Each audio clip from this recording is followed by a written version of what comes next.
Hello, everybody. Welcome back to the BINPodcast. This is episode 41. Holy fuck. Seems like we're getting older and older as the days go by. Episode 41.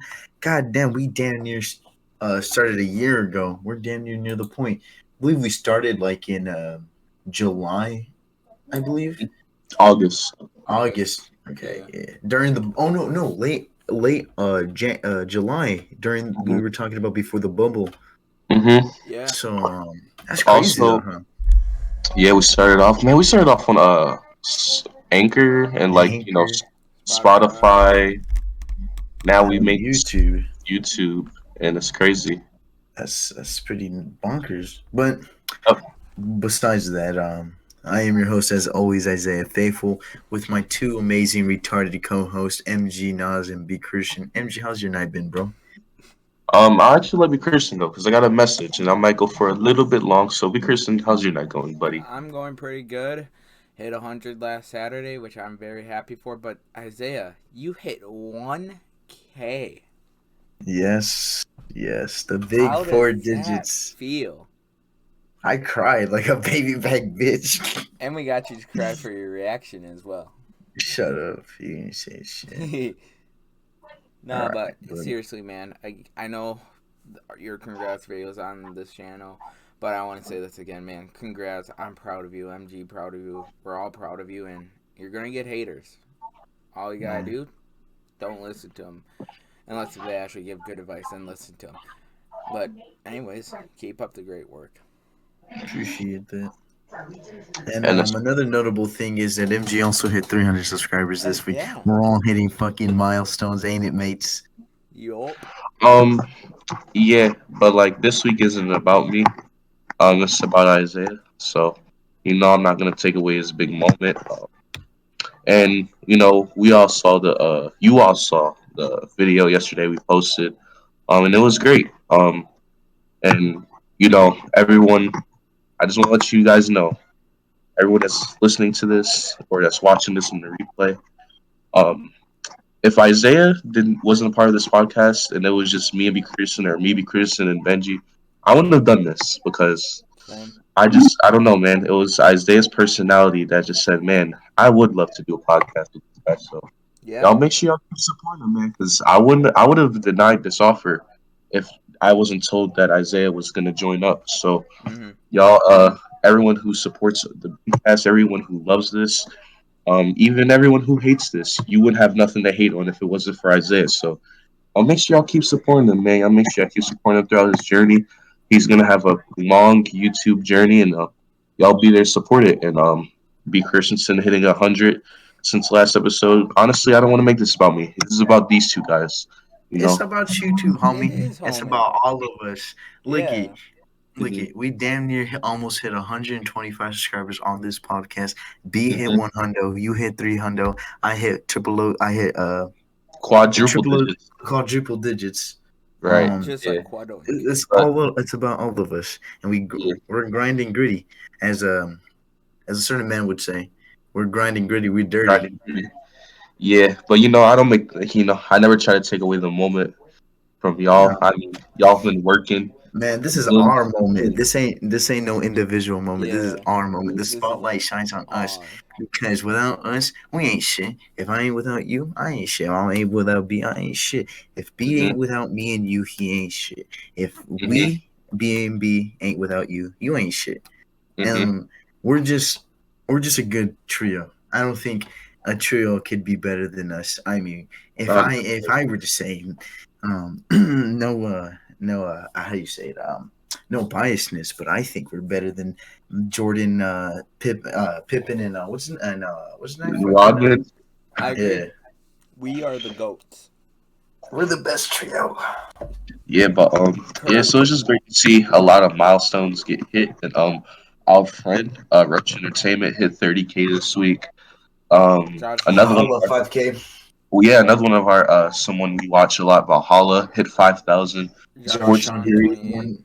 128K. So 120. like everyone this week is hitting milestones, and I mean, a part of that is one because like obviously the NBA playoffs, you drop playoff content, you know, support's gonna jump, but I think just everyone having just having fun. we're all having fun just doing our respective content, whether it's our respective teams, whether it's our any team, no matter. We're just all having fun and we're all doing this. So I just wanted to say that before the episode starts. But Mhm. man, it's some NFL stuff too. This ain't just the NBA playoffs. I want to say this And before we continue. Playoffs.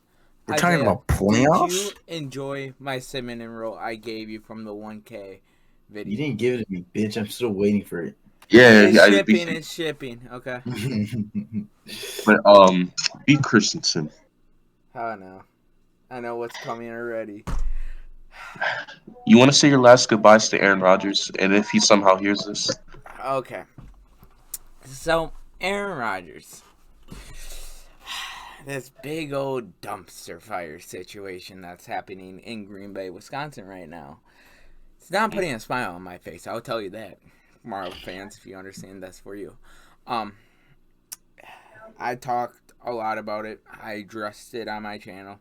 If you want to know my full feelings, I'll give a little brief summary of how I feel and like some stuff I've been thinking since that video. Go check out my hmm video about it. But hmm this situation, man, this is all on the organization. Whatsoever. Do I think Aaron will play this year? Yes. Do I think the team will trade him this year? No. Should they? Yes. It's another Brett Favre, Aaron Rodgers situation, but it's Rodgers and Love. Like like I also like too how our players are taking it, dude. And I pulled up one of our quotes from our strong safety Adrian Amos said, "I expect him to be like I expect him back, but I'm not going to go home and cry and if something else happens. Of course, you want one of the greatest quarterbacks on your team, but I'm not going to knock anyone for getting what they feel like they deserve." And like it's been message like that, like team players saying we're just doing what we can do to improve the team. It's like that, and how they're treating it shows me like, hey, they want him back. They say like they do, but they're saying I'm not gonna cry and like pout if we don't. Like I'm going to do what I can do to help the team, and I love seeing that from the players. I do, and even the coaching staff too is like that. Like it's just right now between Brian Gutekunst, Aaron Rodgers, because Rodgers is right. The culture is not the same since Ted Thompson left. It's not. Like I think this happened when Brian Gutekunst got here, getting rid of Jordy Nelson, Randall Cobb, two of his favorite weapons. Like that, it's not good look. And then drafting Jordan Well, Love and just not showing him the respect. It's not the same. well, I want to say this real quick. Him trading away Randall Cobb and Jordy, they were both already at the back ends of their career. They literally, as soon as we're traded, you could tell they declined faster than Bitcoin did this last month. Yes, I agree with you there. that's tough. Like I mean, it didn't really matter if they did trade him. They were already in decline. You could even see in the And previous year before that. also, that opened up the spotlight for Devontae that Adams to did. be your clear number one. I mean, I don't think that's like a big reason because you still had Devontae Adams who blossomed as a number one after those guys left, and like Isaiah said, they declined after they left They did. to go to their respective new teams. Cobb to the Cowboys, Nelson to the Raiders. Raiders, yep. Yep. I want to say this though. Like, don't get me wrong. I agree 100%. They decline, and I think Cobb's about to retire soon myself. But hmm it's just think about Aaron Rodgers, the two wideouts you play with, like the players you have grown a bond over, and the team just says, nope, we're not even going to talk to him. We're not even going to negotiate. Nope, bye bye. I How does mean, that I feel think to him? I think Jordy Nelson was gonna retire anyways, like in Like a season or two Literally, later. Jordy Nelson went to the Raiders and retired. yeah, that's what he did. Like He was he's gonna retire anyways. So, he should and have just Randall retired. Cobb, I don't know, man. Like It's just a I pride think thing it's for Randall I think Cobb at this point. it's deeper than just those two players. Like It there's is. just I'm just saying, like that's a multitude. little touch. There's just a multitude of disrespect that Aaron Rodgers has been given I think the I Packers agree. organization. I think it's also deeper than what we know as well. Yeah, I mean, with every organization, there's always dark secrets Mm, in every organization. We just see the best out of it. We just see all the fame, the money, and the football. We don't see the dark side of everything. Like, we don't see the behind the scenes stuff. We don't see the yeah. practices. We don't see the locker room arguments. We don't see none of that. No. So there's dark side to I was. every Yeah. organization, but at the end of the day, also too with every organization there is a dark side, but it's all about how you handle it. It's all about how you handle it as a man, and the difference between the Packers and all other teams. Every other team, yes, they have similar locker room issues. Every team will do. But other teams handle it better than others. They know when it comes down to it, when it comes to respect, they're going to respect each and every player. And that's what Aaron Rodgers is not feeling right now. And I don't blame him too. Like another point is like since Ryan Gutekunst got in Green Bay, all of his draft picks except for one have all been defensive player. Jair Alexander first year, second year Darnell Savage and Rashawn Gary, third year Jordan Love, only offensive player, and then this year again with Eric Stokes. Like he's not even trying to help out Aaron at all. And in the offseason, like 2 years ago, I believe it was, or like one, when we lost Brian Bulaga, replaced him with Rick Wagner, when we could have easily had Bulaga back.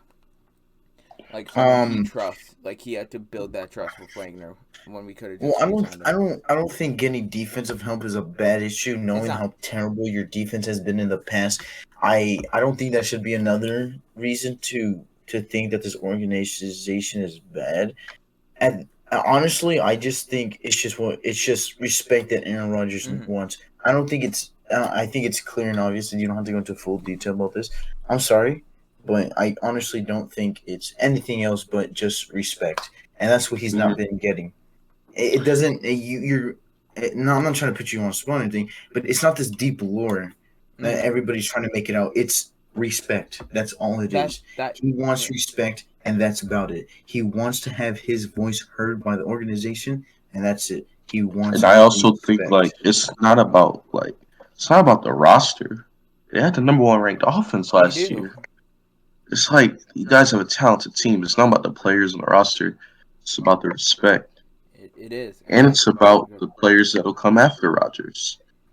Rodgers doesn't want players and quarterbacks to come after him to get the same treatment that him and Favre did. Yeah. I think Like that's what Favre. Now that him and Rodgers are friends, I think that's what Favre is trying to tell Aaron now. I think that's what Aaron's trying to set an example. Like, I'm going to set an example for Jordan Love or whoever the next best mm, Packer quarterback is. That you're going to be respected in this franchise when I leave. I'm going to leave that mark. I'm going to leave that impact on this franchise. I'm going to change the way this franchise treats their franchise quarterback.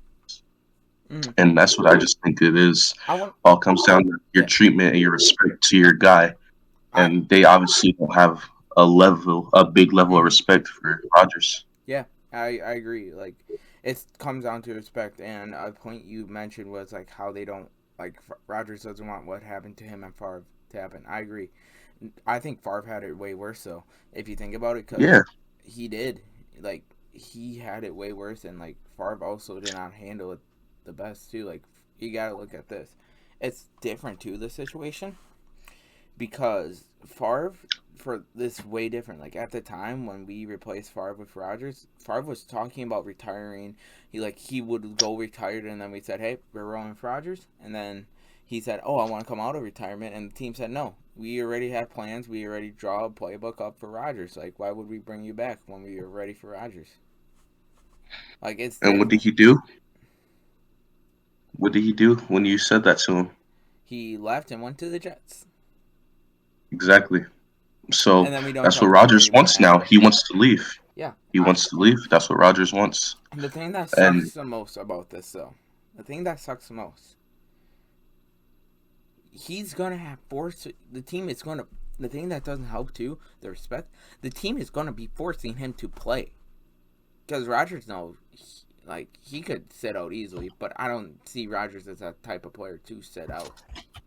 I mean, Rodgers has money. He don't need y'all money Yeah, this year. he He can. doesn't need it, but I don't think he'll do it. Like, cause he's gonna want to improve himself and improve the game to the best of his ability. He always had like this was the first OTAs he missed. Like, he always been trying to improve himself every season, and I don't see him as that type of player to just sit out. And it just sucks to see, like, that the team won't give him the respect to just say, hey, we'll let you go. We'll roll with Love Bortles this year. Fucking Bortles. I And mean, call it good there. Like, I'm I might okay. have to disagree though. Go I ahead. think if he keeps getting disrespected, he will sit out. No way I'm showing up somewhere where I'm not getting the respect I deserve, especially Mm-hmm. if I'm rich like Rodgers. Yeah. Like, he could do either or. I want to get that clear. I see him doing either or, but I just feel like he would play out of the respect for his teammates and for the coaching staff. But again, like, even if Love plays, like, I'm okay with it because we have too good of a team to go like 3-14, like some people think we will. We'll probably go like 8-9, like 7-8, like 7-10. Like in that range. Have a Hmm. decent pick like someone to like help block for Love more, like get that receiver for Love, or like that defensive player we need, like something to help out this team, and just I think we could be a wild card team in 2 years of Love. Isaiah, what you think about this whole thing? I mean, obviously you stated the respect part of it. Mm-hmm. Like, how do you feel? Like, do you think Rodgers would sit out? Get Aaron Rodgers out if he's not traded by week one. I think, and this is just a perspective of what I believe. If I'm Hmm. in his shoes, I'm sitting out. Mm-hmm. Fuck Green Bay. They don't give Hmm. me any respect. What makes me want to play for someone that shows no respect to me? Yeah, Hmm. I Why agree. show respect when you don't get it back? Mm-hmm. Hmm. I just don't. I agree. Why give 100 when the other half doesn't get? Why give it your all when the other half doesn't even give 10%? Hmm. Yeah, I agree. It just sucks You seeing his you last gotta give game. I'm just gotta give glad. max Yeah, gotta get max effort from both I'm sides. just You glad gotta. his last game was in Lambeau, though. His last game was a loss as well. It was a loss, but at least it was in Lambeau. Like, at least Drew Brees was in the Superdome like that. Wait, yours was in Lambeau. Yeah, I'm saying at least it was. All I right. hope Well, you know Drew Brees' last game loss was also in his home I stadium. know, that's why I'm saying, like, is it ironic that Tom Brady just ended two greats' like career in that stadium? that's tough. That is tough. But Well, anyways, Isaiah, Julio Jones, Niners, no question. Niners, That's it. yeah. How do you Just feel about that? I'm not even gonna. If he's coming to San Francisco, even with him without him, I think we win the Super. I think we're gonna win the Super Bowl this year. But if he comes here, I'm putting down a bet on that shit. Mm-hmm. If healthy, this 49er team will win a Super Bowl This is the with thing. Julio. This is the with thing right Julio. now for me. I have the Niners in the NFC Championship game against Tampa Bay. I think Tampa Bay will get the win out because of the fact that their quarterback, Tom Brady, at the end of the day, the thing I'm worried the most about San Fran is not their O line, not their weapons, not their defense. It's that quarterback. Who will be starting, Jimmy G or Trey Lance at the end of the year? I don't even think this Because should Jimmy be. I don't G's even think. injury Wait, prone. hold. I mean, if they It get shouldn't Julio, be. I don't think that matters if they I get know, that's why I'm Julio. saying, like, before Julio. Like, No, if it they don't have doesn't. Julio. With Julio, I we're going to mean, the Super Bowl. I don't care. the nine, the way the Niners are, they went to a Super Bowl with Kaepernick. I Yeah. mean, their defense can carry them to a title. Now, I agree with you. I think the Bucks will win. I think Julio's a game changer. If that's a playoff matchup, we could see. But I just think with the Bucks, I mean, I don't want to go too deep into the Bucks because we are talking about the Julio here, and I have another team that could get him, but we'll talk about that in a second. I But do too. I think with the Bucks, to touch on that real quick, is just I mean the Bucks have the most complete team in the league. So I think that's just why a lot of people pick them. But I don't think it just comes down to a quarterback. I Hmm. think the Bucks have a very complete team, and the Niners are really, really close to that. I I think think so it's like a too. little spots that the Niners can improve on. But anyways, another team that I can see getting Julio is the Tennessee Titans Hmm. because I think the Titans they don't have a number two and number three. I mean, their number two is Josh Reynolds, and their number three would be Chester Rogers. Chester Rogers, former Colts receiver. Josh Reynolds, former Rams fourth string or third string receiver. So you have two number three and number four wide receivers. Arguably, one of them are playing your number two. So I think with you add Julio to AJ Brown in that Tennessee Titans offense will take the pressure off of Derrick Henry because now you don't have to run the ball 30 times a game. You can run the ball 20 times a game because that's 10 extra pass plays, 10 extra catches that Julio Jones will take. And that'll make that offense even more dynamic with the run pass option because you got two great receivers. Well, you have one Hall of Fame receiver, another up and coming good receiver, and then you have one of the best running backs in the NFL. The run pass option is going to be used more. The play action game, I know they use that a lot already, but that's going to be utilized even more. And it's going to be even better with the threat. Also, AJ Brown's going to be learning as a young wideout from one of the greatest wide receivers in this era. So I just think Tennessee and Julio would be a good fit. I don't know their cap situation right now. Maybe someone in the premier chat can tell me. But I think if they can make up some cap space or do what they got to do, get the money, they can acquire Julio Jones on that roster. Yeah. Okay, to that point, you want to say that he's going to make AJ Brown good? Well, how about, in my opinion, the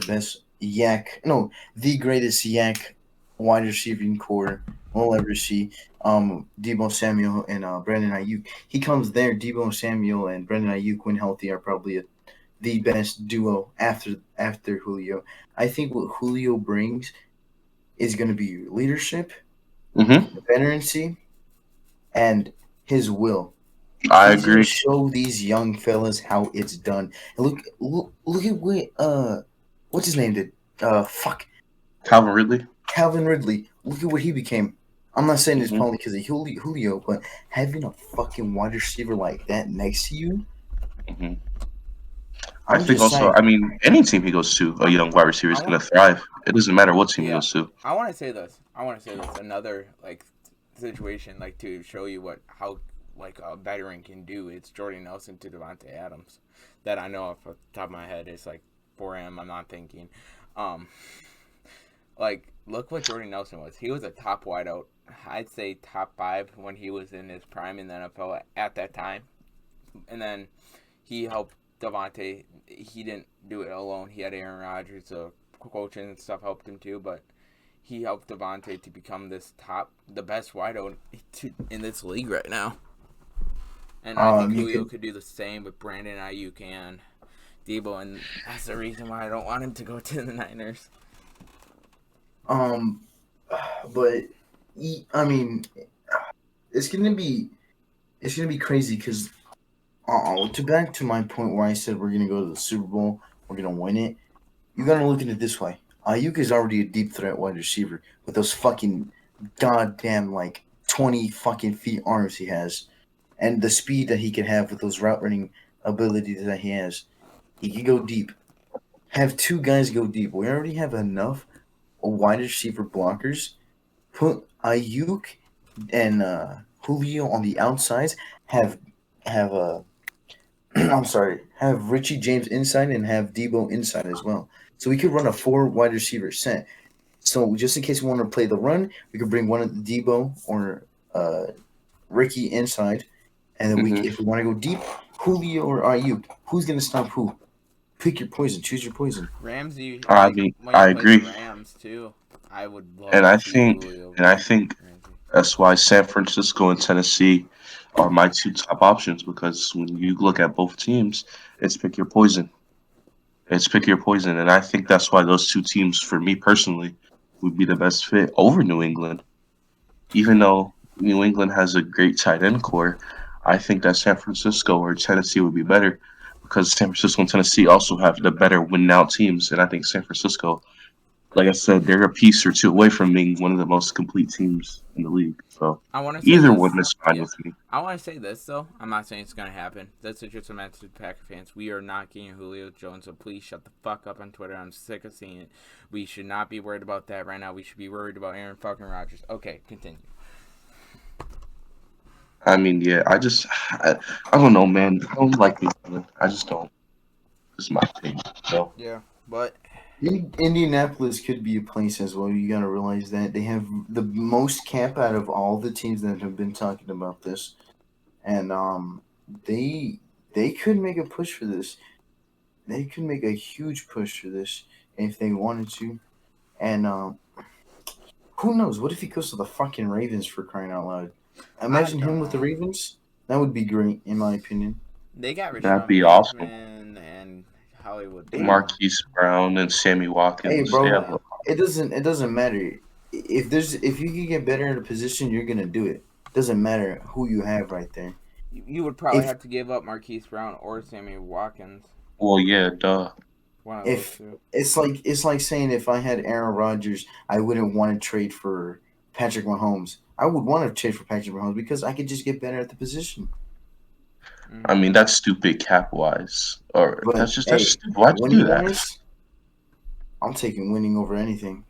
But not, I'm just saying as like a scenario. Like you want, it doesn't matter who you have at that position. If there's a player that can make your position better, you're gonna take him no matter what. Yeah. Unless you're the Packers, then you're just gonna go Yeah, retard. well, unless you're the Packers and you Or downgrade the and draft Jordan Cowboys. Love. And Yeah, you're just gonna And, treat your and quarterback with no respect. So yeah. I don't get how But you pass up on fucking T. Watt Higgins. like that. T. Higgins. No, I'm talking about the Cowboys. They passed up on T.J. Watt. for Taco Charlton, No, we also passed up on T.J. Watt too when we needed him. I'm pissed Who about did you that. sign? We traded back, and with the pick we traded back, Larry, we traded back the pick before he went, and there's Mm. there's talks we would Who take did him you get? too. And you want to know who we took with that pick that we traded back with? Who? Kevin King. that's tough. Oh, the greatest corner of all time. That hurts. Okay, well, anything else you have to say on this situation? Not really, no. But I'm fine with Let's giving up a talk first about- round pick for the number one best wide receiver. What? All right, but let's get let's started. before we No. get into NBA talk, Isaiah, we were watching Beakers and stream the Bucks and the Heat, and we came across something. Beakers said the Bucks would easily be able to beat the Nets. Would you like to play that clip, please? Oh, damn it. I think we could easily beat Brooklyn and be better than them, Isaiah. I do. He said, "I Hey, do. Christian. I truly do." I plead the You fifth, truly- and I'm out. Look, B. Kirstensen, what makes that statement even worse is that you doubled down. You said, I truly do. I do. And then 2 minutes later, you're like, "I don't think we'll easily beat them." Listen, What and I know Mac- the Nets lost tonight, or yesterday. I know the Nets lost. But come on, dude. No, don't take dividends. So for you, If you're gonna Easily? talk to Nintendo, I'm gonna go off a little bit. Wait. Easily? What? Easily? Okay. Easily? That's how you feel. Like, listen, I'm a Sixers fan. I don't like the Nets, but easily? Come on. That's not the stupidest thing I said, sadly, too. you know what the stupidest thing you said? You said the Cavs would fucking be. Cavs would be the biggest threat to the East, and they do it right now. Aren't they like a projected to get the number one pick in the draft? Yeah. They're like a lottery team. Yeah. But because explain yourself, sir. You see, when I said that, I was just caught up in the hype of how Milwaukee was doing in game 1, 2, and 3. Just hyped around that. And I think we could easily beat Brooklyn and be better than them, Isaiah. I do. I'm never gonna hear the end of this. I knew when I said it too, like I fucked up. Well, you didn't even back down. You completely just went to You- complete play by I play. You doubled down. You said You I really- he tripled down. He tripled you, down. s- you said I really. You said I really think we can easily I beat the really Bucks. do. Isaiah, I really do. Yeah. He That's, doubled down. if there's 2 takes so far in my YouTube career I regret saying. You're gonna regret saying Utah, bitch. Oh no, I won't. I believe the Jazz could still beat you in 7, but we will see. Mhm. It's that and the Cavs. Those are my 2 biggest regrets so far. I just don't understand how you say I got caught up in the hype when you doubled down on your statement. That's not getting caught up in the hype. You doubled down. You made sure that everyone understood your take. You made sure. You said, I really do. Now, I want to get myself clear. Will we easily beat them? No. Do I think we could still beat them? Yes. Like, it's possible. Like, you gotta play a series to find out. Like, you know? Well, obviously, the sky is blue. Like, there's ways to find out, but I don't think we could easily do it now. Like, I've been looking more and more into the Nets, digging in today. Because I knew you guys were going to mention that. After I had to yell at you for being a complete stupid. You know what? I want to have this conversation right here. So, be Christian. You already doubled down, but I don't care. Explain why you think you're going to beat the Brooklyn Nets. I sound such like a Brooklyn Net fan. I hate Brooklyn. I wish you beat them. But the simple fact is you're not going to be able to beat them.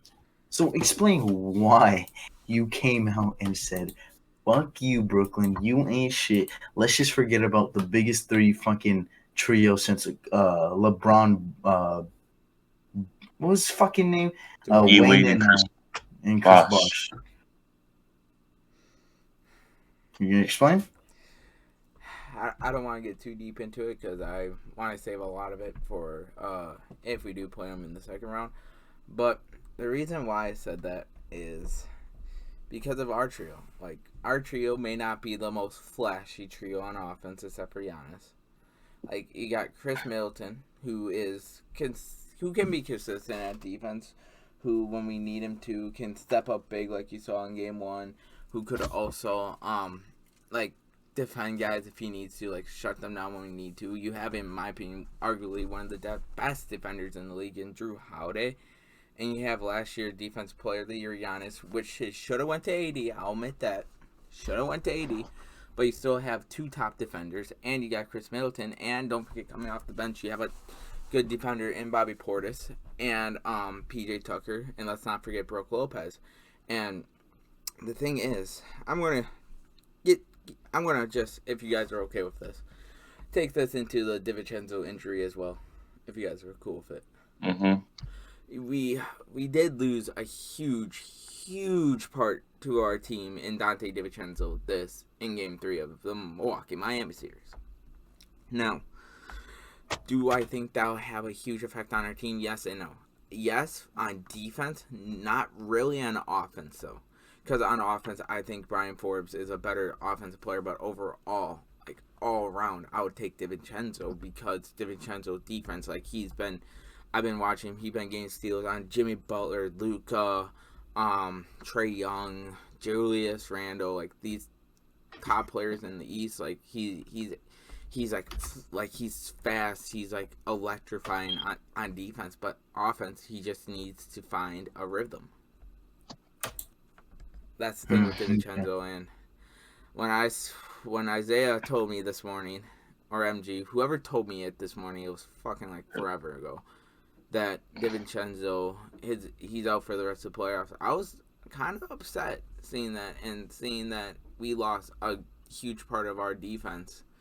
Because didn't you say after that it doesn't matter because we have role players that can play decent? And let's not also forget that you also said that DiVincenzo's a borderline bench player.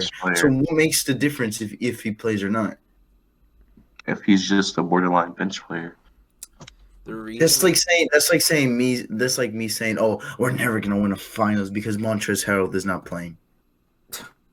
I'm not saying. It's like you saying Isaiah. That's like you saying Kostas Antetokounmpo is the reason why you're not gonna win the finals because he's not playing. No. Okay, I think that's a little, but I think that's a little bit of a reach, MG. No, but still, you're doubling down now. We were gonna trade him for Bogdanovic, but the Kings fucked that up, told him not, so that fell through. And I'm grateful for that. I want to get that through because I think, how does Bogdanovic been doing? I mean, did you see how Bogdanovic has been playing the playoffs? I think you guys could use him right now. I think actually, we could too, but like I think Bogdanovic is better than DiVincenzo. Oh yeah, I'm gonna get this clear. It's better, but I did not like what we would have had to give up. We would not have had a first round pick till 2024, I believe, and I'm not okay with that. I mean, you already gave up 3 for Drew Holiday. We gave up 3 for Drew Holiday. Yeah, like I do not want a first round pick until like 2030. At that point, you know, Like, I think the point where Isaiah's trying to make is that, I mean, you said that you easily beat the Nets, and then even after DiVincenzo got hurt, you called him a borderline bench player, and Isaiah's saying, well, what is a borderline bench player going to impact you beating a team if he's just a borderline bench the player? reason why And he's actually, he's not a not even on borderline, the bench; he's actually in your starting yeah, lineup. he's in that and starting lineup, which I'm grateful for. I want to get that clear. But the reason why he's borderline bench is because of his offensive skills, and the reason why he would have a huge impact on Huge. this series, not because of his offensive abilities, was because of his defense ability. Like, because he's fast enough to keep up with like players like Harden and Irving. Will he get burned? Yes, but is he that like present that could distract them when we need it? Yes, he can be. But I think the B. matchup would be this if we play him. I think it would have been Harden would be guarded by Holiday. I think I believe DeAndre Jordan would have been covered by Middleton, and Lopez would be covering like the paint, of course. Why is Giannis. Middleton guarding DeAndre Jordan, who's a lob threat at the center position? Never mind. No, wait. Oh, bro, I'm not thinking I right now. don't like the disrespect for Harris, who's already Joe proven that Harris. he's Joe an Harris outside would be shooter. on. Fuck. Joe Harris Who's would be at who's Middleton would be literally on. shown that he's an outside shooter. Who in game one of his series, fucking him not single handedly, but It was he game two that you're Game talking it was two. about game when two. he I'm went sorry, off. Yeah. game two when he went absolutely off. I'm all right. All And right. also, B, Go ahead. you say DiVincenzo's a borderline bench player. If he's borderline a bench player, he'd be the 12th man rotation True. because he's borderline even a bench player. Mm. This So would. you're saying he's basically the 12th man on the rotation on a championship team if he's a borderline bench player. So what is basically a borderline bench player, which on most teams is like the 12th or 10th man on the rotation? What does that change you winning the finals? You still haven't answered that. Or what's that change you beating the Nets? The Because you thing. called DiVincenzo a borderline bench player, but The now you want to suck up to him and say how good he is. I was. So, I did not say that on camera, so yeah. oh, But you didn't say it on camera now, okay. I didn't So say now it. you're going to lie to the people I and say did that you say it. didn't I say will it. admit this. I did say it. I said it. I Okay, do. so answer the question. What does a borderline bench player change that you're going to beat the Nets? I don't like 'Cause the. that's what you called DiVincenzo. You say he's a borderline bench player. You think, what is his injury going to change everything now? I was thinking, doing research at the time. I just been listening to the Dante DiVincenzo haters, and So you were listening to haters yep, I was on wrong. one of your I was favorite wrong. players and on the team, and now you listen to the haters and you agree with the haters that he's a borderline bench player. All right, well, can we move on to other series? I'm tired of talking All right, I about want to get borderline this bench clear. I DiVincenzo. want to finish. I want to go on about why the Bucks will sweep the Heat. Then we can move on. Heat. We're The gonna Bucks sweep are the Heat sweeping the because the Heat. Heat's Some shit. All explanation. right, next thing. The Heat are All not. right, next. Before because I want to talk about this because it's gonna be quick and easy. And we can talk about the better series later. Sixers are sweeping the Wizards. Next thing. It's no question. Tobias Harris, Joel Embiid, Ben Simmons, they're unguardable going up against the Wizards. The Wizards have nothing to match these three guys on the defensive end of their side of the ball. They just have no defenders to stop either one of those guys. And if Embiid's not in foul trouble this series, Embiid's averaging 30, and it's not close. This series will no longer be close like it was game one. And the Sixers are sweeping. But Isaiah, Lakers and Suns. Right now, Lakers in they're up six. Lakers in six. So the Lakers are up 2-1. Game four is on Saturday. So Sunday. Lakers. You Sunday. said Sun. Lakers You said lose. Lakers. Lakers lose today. Sunday. Win the Mhm. next two. I think the Lakers were got a little banged up, so I think coming off a game where we really fucking Mhm. really not injured, but like just how do you say it? Well, we could say injury because we did Banged get a up. little injured, a little banged up. Yeah. Mhm. I think we lose that, but I think we win the next four and the next two games. So your Suns tie it up, but you guys win the next two. Mhm. All right. Um, One thing I want to say about the series is DeAndre Ayton and Andre Drummond. They've been going at each other, and not like physical, like fighting, but as far as how good they've been playing. Andre Drummond has elevated his game, not by a lot, not like a big margin, but he has gotten a little bit better. He's shown that he can be productive on a playoff winning team, and so is DeAndre Ayton. DeAndre Ayton has not shied away from being aggressive on both sides of the floor. And that's what you like to see out of the big men. Both of them want to defend each other. Both of them want to score on each other. Both of them want to get the rebound over each other. And that's what I like the most about this series is Ayton and Drummond both playing well. Anthony Davis is no longer inside of his slump. He's finally playing up to his potential. He recently had a 30-plus point game in this series, so that's good to see. LeBron James is, I mean, he's not at his best right now, but he's doing what he has to do to make winning plays to win. And that's all you can ask for from LeBron James being a leader of the team, just to make plays and just to win.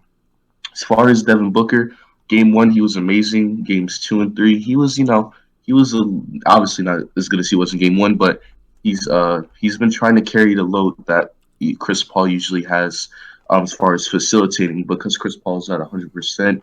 You could obviously tell Chris Paul isn't 100%, but after all that being said, I think I'm not gonna change my opinion. I said Suns to 7, and I'm gonna stick to that. But what I will say is that the Lakers are starting to play better. They're starting to look more healthier. AD looks like he's no longer in a slump and that he's going to play consistently. Andre Drummond is making smart plays when he needs to. As far as the Suns, hopefully Chris Paul, this injury doesn't keep taking a toll on him. Hopefully it gets better and better. I don't know how that injury can get better when you're playing on it, but hopefully Chris Paul can be a little bit more productive and Devin Booker can keep showing why he will be a good playoff performer and Ayton keeps being aggressive. So that's what I have to say about the series. Pretty good series in my opinion. To be in my opinion, this is the best series in basketball right now. I don't think there's a better series. Knicks and Hawks. I don't know. Nope. I'm taking Lakers. Dude, I understand that, but everybody's fighting each other. It's not just fucking LeBron and Crowder. Everybody's coming after each other's necks. It's not over there where it's just fucking the crowd spitting. I understand the fans are getting into it too, but I feel like this is old school basketball. I mean, the Lakers series is the most intense one because everyone's like, fired up. The Suns, some players haven't been to the playoffs, but you also have some players that have been. So the older guys on the Suns are trying to get the young guys on the Suns to teach them how to calm down, and Lakers just get under the Suns' skin. But I think with the Atlanta and New York series, I mean, you had two classic playoff games, game one and game two. Obviously, game three was a little bit one sided for Atlanta, but I just think with the Knicks and Hawks, man, you see the rivalry. Trae Young, game one, coming out, game winner, shutting up the crowd. Game two, Trae Young makes it a close game for his team again. Bogdanovich as well. But Derrick Rose gets it done in the clutch time, and Trae Young gets spit on, and now we have this whole conflict. And in game three, the Hawks get the home game, and Trae Young feeds off his home crowd to get the win. I think that this next series is just with the Hawks is just amazing. I mean, all three games, is always something to talk about here. And I'm not saying there's not with the Lakers, but I don't outside of the Sixers, I don't rush to the TV screen. I wake up and I try to watch every basketball game I can because I love basketball. But for this next series, I'm waking up running to the TV screen because I don't want to miss a second of this game. And I'm pretty sure a lot of people in the Premier chat watching this in the replay can agree with me. You haven't ran to your TV screen to watch someone who is not your team play basketball like you have for these two teams. These two teams have been electrifying. They've been amazing. Two high marketable cities going up against each other, going at it. And I just think it's fun. But I want to call out someone. Julius Randle. He's not been good. He's been the bum of the series for the Knicks, in my opinion, because he hasn't lived up to the hype that we thought he would in the playoffs. And I said before the playoffs, people were saying, "Oh, Trae Young in his first playoff game, Devin Booker in his first playoff game," but everybody seemed to forgot that Julius Randle is too. Everybody thought Julius Randle was going to have such a great series. No, not so fast. It's his first playoff appearance too. So I just want everyone who was saying that Julius Randle was going to be fine in the playoffs and only was worrying about Booker, Morant, and Trae Young. You guys better look at what you said because you guys completely was buying the Knicks hype and forgot about Julius Randle. Yo, to be honest, I forgot Julius Randle was his first playoff game. Same. I have a question for you. Yeah, Go ahead, MG. What's up? Go ahead. No, go ahead. All right. Do you think last year's Miami run was a fluke seeing what's Oh yeah, happening I this said at year. the beginning of the season they're gonna be tired because they went on a magical bubble run. They're gonna be drained, tired, and they won't look the same like everyone thought. Mm. And no one agreed with me. No I, one agreed with me. You can go back to the episode. One of the main points I made, I said they're gonna be tired. They just made a magical, great run that no one's ever made. Probably the greatest run to not win the finals because of how shocking and how big it was. I want to But say I this. said, Go I ahead. said that they're going to be drained, tired, and they can't maintain that type of pressure for multiple seasons, especially on a quick turnaround. I said that they weren't going to be as good as everyone thought, and no one listened to me. But hey, For me too, Miami took advantage of a very weak East because like last year, the big two teams was Milwaukee and and Raptors and Boston. Mhm. Boston.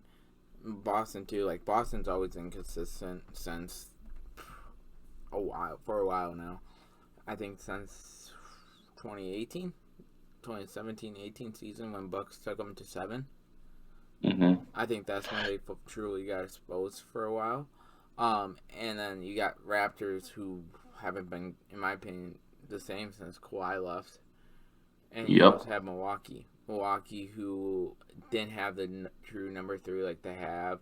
Had a worse bench last year and like just overall worse team. And the Sixers weren't done with the process yet. Like it just finally finished. Like I think with Miami, I don't think it's necessarily them taking advantage of the competition. I just think that, like I said, they just had a lot of energy. They went on a magical run. And another thing to look at too, Tyler Hero is not the same. he's on. Duncan Robinson, I also have called him out throughout the course of the season, but he's been all right. He shows up here and there. He still hits good shots for Miami. But Tyler Hero has not been the same as last year. And Tyler people Hero's were. Cowboys move. Tyler Hero is just disappointing this season. Everyone bought into the hype. Everyone bought into the hype. Isaiah And didn't. guess what? My uncle, he made a good point. When he was the underrated guy, no one was talking about him last year, and he finally made a name for himself. He was at the bottom of the scouting report. But once he got to the top of the scouting report and people figured him out, it was over because you got to manage when you're at the top of the scouting report now. I think for And him. def- Go now ahead. that defense was actually paying attention to him this time, he crumbled. He couldn't handle the pressure of being the number 2 scoring or number 3 scoring option on this team.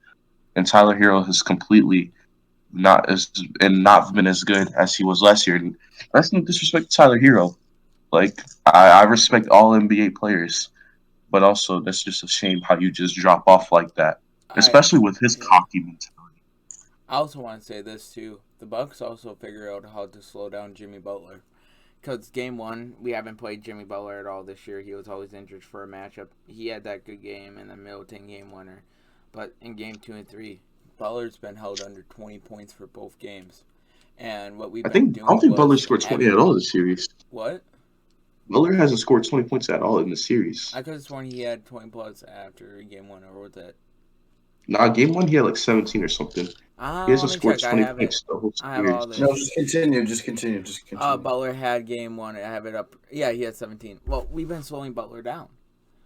And we've been, I think we found out how to slow him down because last year it was all Giannis guarding him every time, and that hasn't been working. But we've been putting Holiday and Giannis on him, like switching it off, and I think that's been working. And Butler has not been doing what he's been doing, like he did last year, because of how Milwaukee's been scheming for him. Yeah, I think as well. Um, I don't know what's going on with Bam. He's not been playing as well as he has either. And shout out to the top 10 list going into last year who had Bam Adebayo ranked over Joel Embiid. Because honestly, if it wasn't for you making that dumb list, Joel Embiid probably wouldn't be as motivated to prove all you haters wrong. So shout out to you guys who made that list. Um, Anyways, I'm looking right now. Bam has not had a 20-point game against the Bucks this series as well. yep. But I want to go into another series as well, Go ahead. so we can kind of cover every series. We have the Celtics and the Nets. This is another series that, this is not a lot of explaining, but the Celtics did get a win, and Tatum dropped 50. Now, in order for the Celtics to win this series, Tatum has to drop 50 literally every game, and that's not going to happen. But the biggest thing that came out of the Celtics getting a game is how they won. And that's because Tristan Thompson set the tone in the interior, which opened up a lot of the jump shots for the outside shooters. Because Brooklyn's interior defense, which for people who might not be understand what I'm saying, which is defense inside the paint, with the lack of interior defense of the Brooklyn Nets, that causes double teams to go inside the paint, and now you get wide open 3-point shots. So the Celtics showed how bad the interior defense of the Celtics were, and they showed that once you get going inside, all your 3-point shots will come against this Brooklyn defense. Mhm. And Boston showed how they could beat Brooklyn, and it's just funny how I've been saying this whole year Brooklyn's defense is not good, and it's going to show in the playoffs, and it's finally showing. And Boston's not even fully healthy. Jaylen Brown's not—he's out for the season, and they still got a good win. But like I said, Jason Tatum did drop 50. That is Yeah. something to note. We won't There's do this the whole series. there's one more But it's just series. interesting. Yeah, there's one more series I want to touch up on before if you have any other, and that's the Clippers and Mavs. Clippers Mavs in today 5. finally got their first win versus the Mavs with a 118-108 win. Kawhi had 36. Playoff P had 29. And then someone who stepped up for them was Reggie Jackson, who had 16. And for the Yep. Mavs today, Luka had 44, might I add. Luka dropped to Mhm. 44. And the biggest thing I saw today from the Mavs was Luka wasn't sharing the ball like he should have been. And I think that's why they lost it. Like, huge reason why. Because you got decent player in Porzingis, Tim Hardaway Jr., like, even Jalen Brunson. Like, you got these decent players who, if you get the ball to, can drop, like, 15 points each. Porzingis had 9 today. He was the bum of the game, Yeah. Porzingis. And also, too, the Clippers, their backs were against the wall. I mean, if they lost this game, that would have been tough. But I'm gonna say this right now. Y'all know I don't like changing my opinion when I do series prediction. Once I make my pick for the series, I'm gonna stick with that. But this is the one exception: Mavericks in 6. Move on. Or no, let's not move on. Let's let Isaiah have his opinion. Yeah. But I'm done talking about this. Mavericks in 6. I don't change my picks when it comes to playoff games, but I'm changing it now because the Clippers have absolutely disappointed me. I've been saying this. I've been saying this. By the way, before you go, Isaiah, I don't want to seem like I'm hating on the Clippers. They did get a good win today, but I'm just saying Mavericks in 6 still. I've been saying this for a minute, and I've been told that I was not gonna happen. So fuck you guys, and Mavs in 5. I have the Clipper curse coming in. I think there's going to be 2 curses happening in the first one. First off, the Jenner curse with Phoenix, with Devin Booker, and they're not going to get past the Lakers. And I have the Clipper curse series, and I have the Mavs in 6. Smart man, Hayden. I called that, like, before the series even began, when everyone had the Clippers in, like, 6 themselves. Our season our record. Yeah.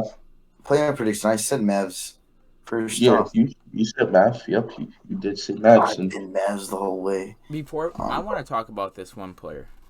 We need to stop the hate for Ja Morant. Oh yeah, the Ja Morant overrated chain is over. It is. It's He over. dropped 47 the other night in game 2 loss versus the Jazz. 47, and then in the play-in game, he dropped what was it? He dropped a 30. total of 35. 35. Mm-hmm. And in game 1 too, like, I'm just checking all of them. Game 1, he dropped 26. His worst one, 26. Ja Morant is Ja good, Morant. and I'm a huge Ja fan. Huge. Like, if I wasn't a Bucks fan, I'll probably be cheering for the Grizzlies because of Ja Morant.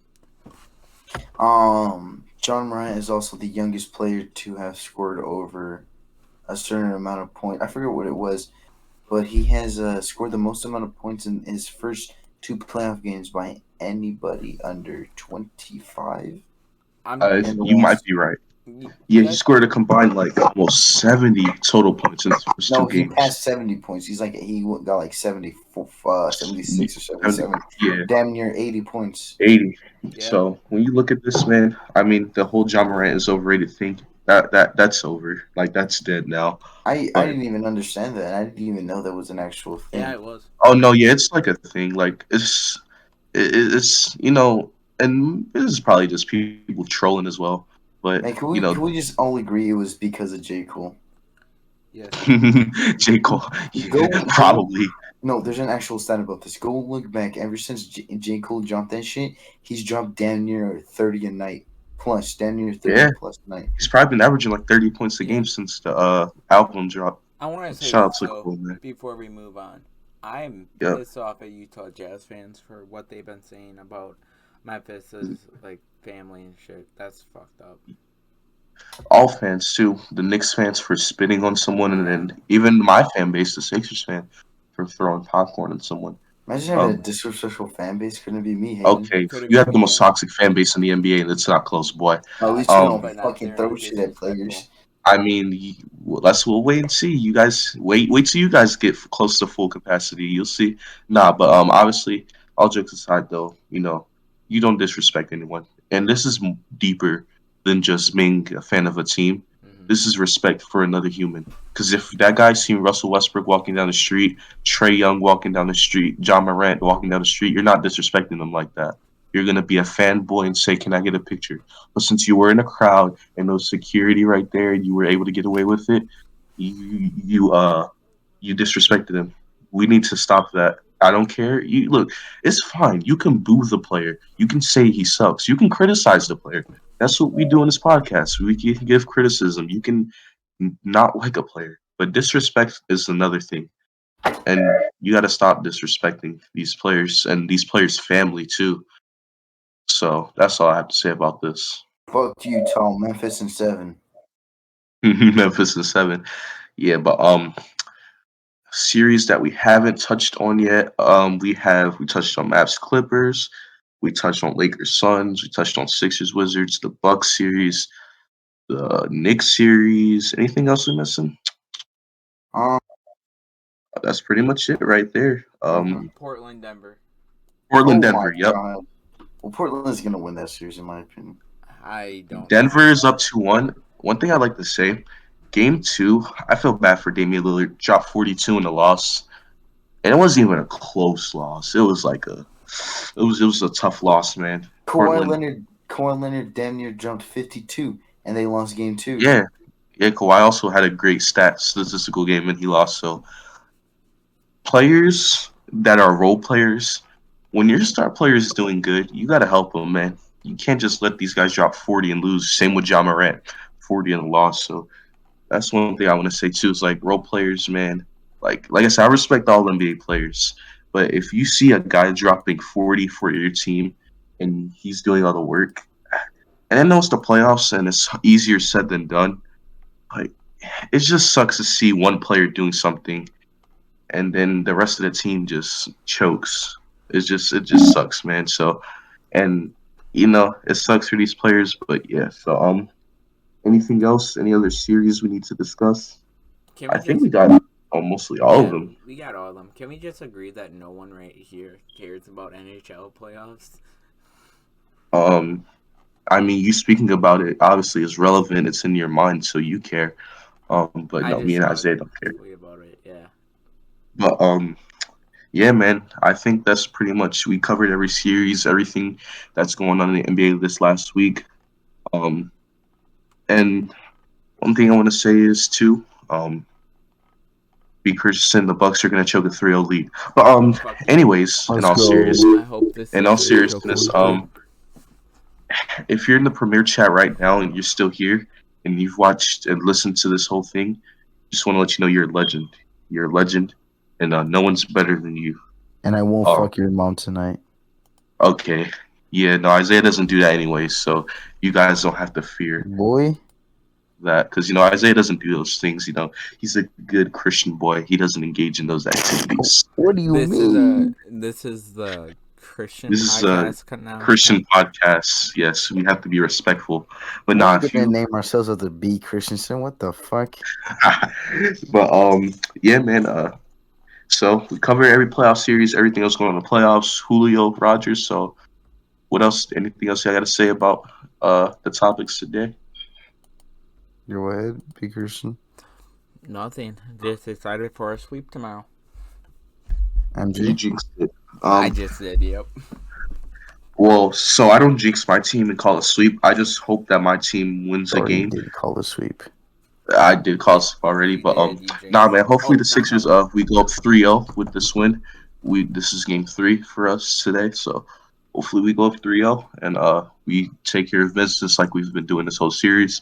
I said going into game 1, I don't care how much we win by as long as we take care of our business, and we've been doing that. So just continue to take care of business, and that's all I want, man. I want a Sixers win and a good win Sixes and tomorrow. 3. 6-3. Yep. Warriors are gonna forfeit the 4th game. Yep. Yeah. So hopefully the Sixers get the job done like we've been doing the whole playoffs, so we can Lakers in have 6. a good series. Mm-hmm. Well, thank you guys again for watching this episode 41. As always, it is I, your host, Isaiah. And just wanted to say, you're here in the chat. I won't fuck your mom. Congratulations. And as always, my final words Wait, of I the want to day. say one thing before you say your Go ahead. final words. Go ahead. If you are in here, hit that like, hit that sub. What are you doing? We are on the road to 200 now, right? Yep. Yep. We're on the road to 200. I'm on the road to 200. Isaiah's on the road to 100K. I don't care what he says. MG, you're on the road to 400. And go sub to all of us. Links will be in the description. Hit that like, hit Hey, that sub. And this summer, co-host B signing out. this I'll see y'all later. this summer, I got look. This summer, I'm gonna have a lot of things going big for a YouTube channel. But like I said at the beginning of the episode, not everything's gonna be about me.